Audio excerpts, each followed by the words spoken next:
Copycat is a narrative-driven adventure game by new developer Spoonful of Wonder. Copycat is Spoonful of Wonder's first game, and for a very tiny team, they've managed to produce something stunningly powerful. Copycat opens with a short segment where you play as Olive, a sick elderly woman looking to adopt a shelter cat. You're given a selection of cats to painstakingly choose from. Pick carefully because you'll be playing as this ball of fluff, renamed Dawn, for the rest of the game. As the owner of 3 beautiful shelter cats, me and Sam are intimately familiar with the adoption process and the stresses that come from moving your feline friend into a new home.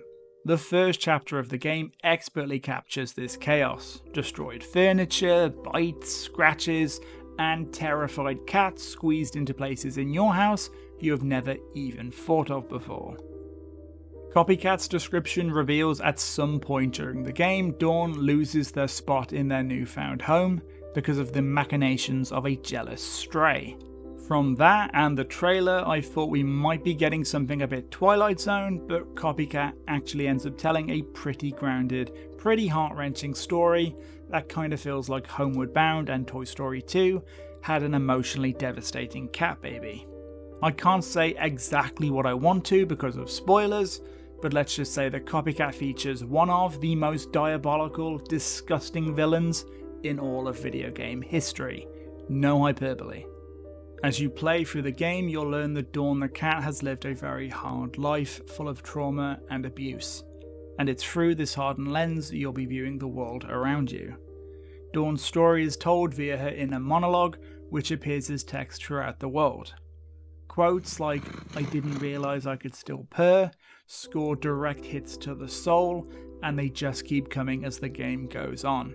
Copycat looks like and is listed as a cute adventure game, but make no mistake, it is a hard game for cat lovers to get through.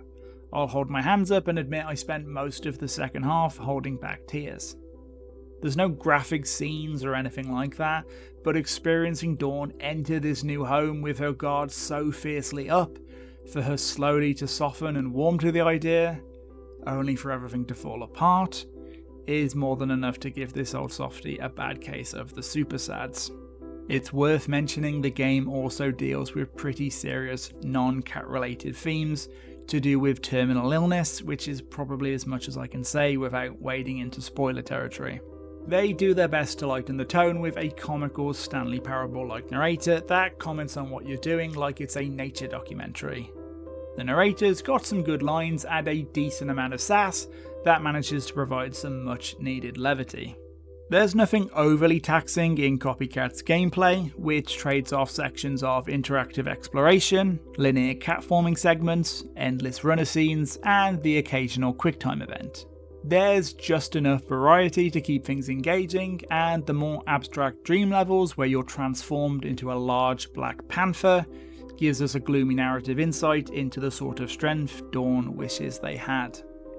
Copycat is naturally going to invite comparisons to Stray, the big 2022 cat game developed by Blue 12 Studio.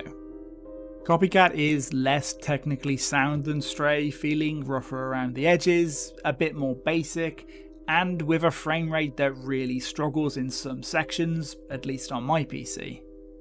But for my money, Copycat is much closer to the type of game I'd hoped Stray was going to be, which often felt more interested in its robot companion and dystopian world, rather than the actual bloody cat.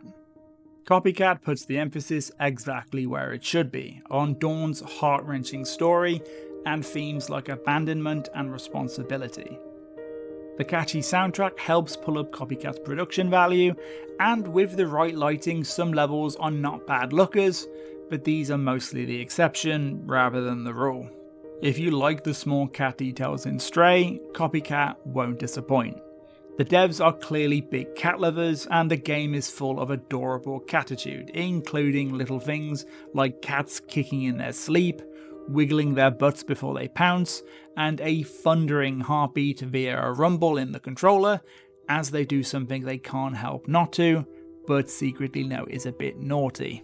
Speaking of controllers, the game does recommend using one for the best experience. I don't game on PC much, but I was happily surprised to find out my PS5 DualSense not only worked perfectly immediately after plugging it in, but the game even changed the button prompts and user interface to match my chosen controller.